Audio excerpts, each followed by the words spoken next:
Look, machine learning and generative AI are undergoing a massive, high-stakes transition right now. We're moving way past the era of mere sandbox experiments and isolated Jupyter notebooks. We are officially in the era of real-world, high-traffic production.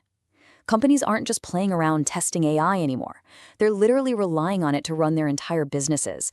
And that shift? Well, it's created a massive demand for the people who can actually keep these complex systems alive, scalable, and reliable. So, welcome to this explainer. Today, we're mapping out the exact career blueprint for one of the most absolutely critical roles in tech today, the MLOps engineer. It's the core question on everyone's mind, right? How much does an MLOps engineer actually earn in India looking ahead to 2026? But to really answer that, we can't just throw out a single generic number. We have to map out the exact variables that dictate your value in the market. We're going to deconstruct how your years of experience, your geographic location, the specific type of company you choose to work for, and your precise technical skills all multiply together to unlock those top-tier salaries. Now, what's really interesting about this slide is the clear divide in the AI world today. On one side, you have your machine learning engineers and data scientists. Their primary job is building the model, training it, testing it, and making it smart. But on the flip side, you have the MLOps engineers. Their job is taking that brilliant model and actually putting it into production. They are the essential bridge between a cool, theoretical algorithm and a reliable software product that millions of users can interact with without the entire system crashing down. Okay, here is our highly logical, data-driven roadmap for today's explainer. First, what exactly is MLOps engineering? Second, salary by experience in city. Third, the company type factor. Fourth, the skills that drive higher pay.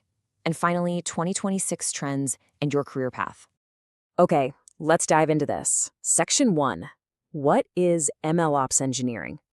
At its absolute core, an MLOps engineer is essentially bringing DevOps practices into the wild world of machine learning. You are the one ensuring that these systems work flawlessly after they're deployed. The core responsibilities are highly technical and super infrastructure focused. You're deploying the models. You're building CI/CD pipelines to continuously integrate and deploy code updates. You're managing the underlying cloud infrastructure, and you're working heavily with containers and Kubernetes. But remember, it's not just software deployment, it's ML deployment. That means you are also monitoring model performance, detecting what we call model drift, when the AI starts making less accurate predictions over time, and automating the retraining of those models to keep them sharp. Basically, you're the guardian of the production environment. Moving right along to Section 2, salary by experience and city. Let's break down the 2026 compensation landscape based on your tenure and geography. I want to start by showing you the ceiling, 60+ lakhs per annum. Yep, you heard that right. We're leading with this massive potential value because it represents what is actually possible at the absolute peak of this profession in India. Highly specialized, lead-level professionals, particularly those building out generative AI infrastructure at top product companies and global tech hubs, can reach and even exceed these peaks. It's a real testament to how incredibly valued these niche production skills have become. Now let's look at how standard market salaries scale with experience. Let's break it down starting at the beginning. For freshers and entry-level professionals with 0 to 2 years of experience, the market range sits around 6 to 10 LPA. Moving into the mid-level, so roughly 2 to 5 years of experience, you're looking at 12 to 20 LPA. Right here is where you're expected to handle deployment pipelines independently.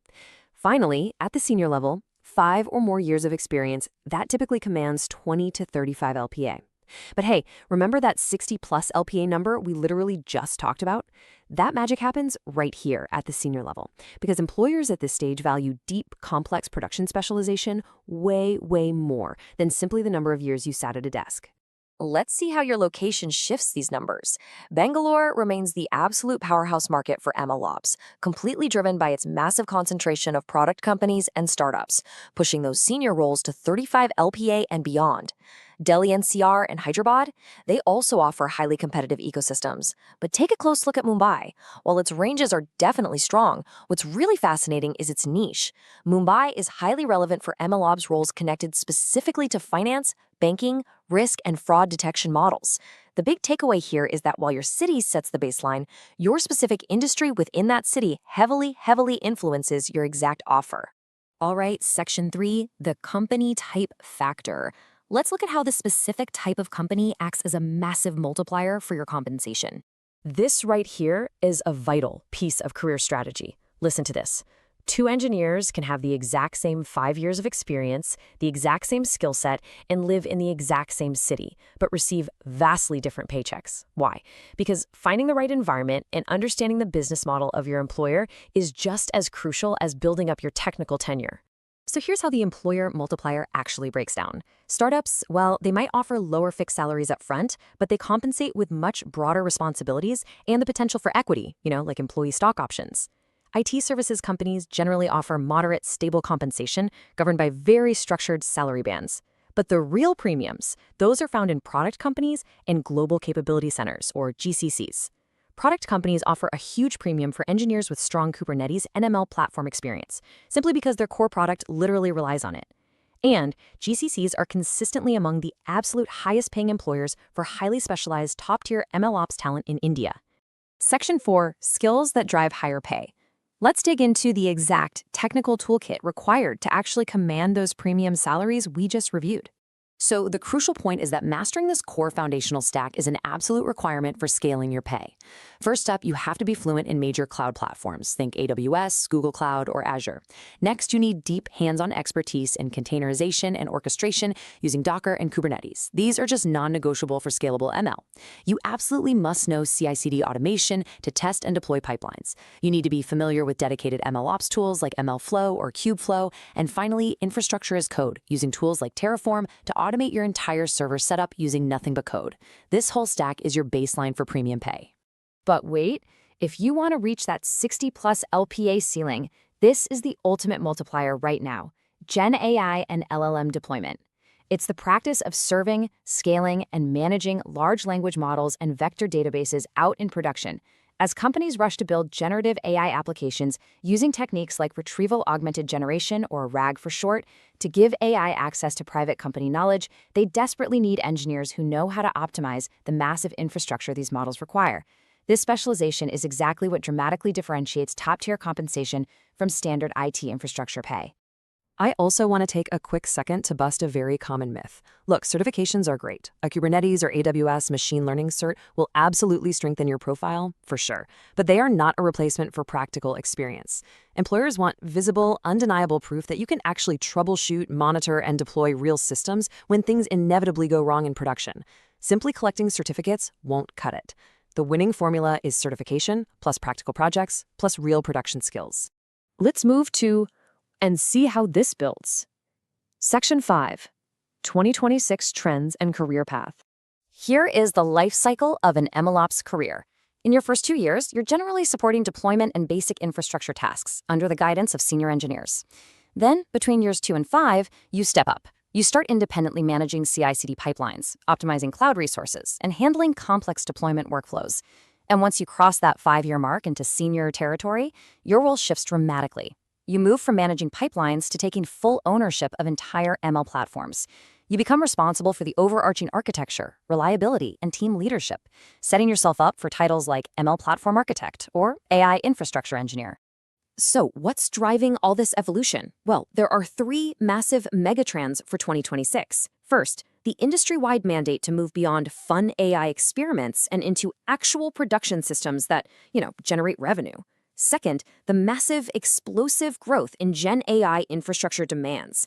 LLMs are incredibly resource-heavy, and optimizing them is a highly premium skill. And third, AI governance. As enterprise AI adoption grows, systems must be secure, traceable, and fully compliant. Engineers who understand responsible AI practices alongside deployment, they're going to be incredibly valuable. If you want to maximize your earning potential, here is your 6-step, highly actionable blueprint. Step 1, stop just training models in notebooks and start building real deployment projects with a strong GitHub portfolio. Step 2, master one major cloud platform deeply. Step 3, get your hands dirty with Docker and Kubernetes. Step 4, learn a dedicated platform like MLflow. Step 5, future-proof yourself by adding Gen AI and LLM deployment knowledge. And finally, Step 6, when you're ready to make your move, strategically target product companies and GCCs to absolutely maximize your compensation. At the end of the day, it all comes down to practical execution. The market is clearly incredibly rewarding for those who can bridge the gap between a promising algorithm and a bulletproof software product. The demand is there, the pathways are perfectly clear, and the salary ceilings are rising rapidly for those who choose to specialize. So the only question left for you is, are you ready to move from running AI experiments to building the real-world production systems of the future?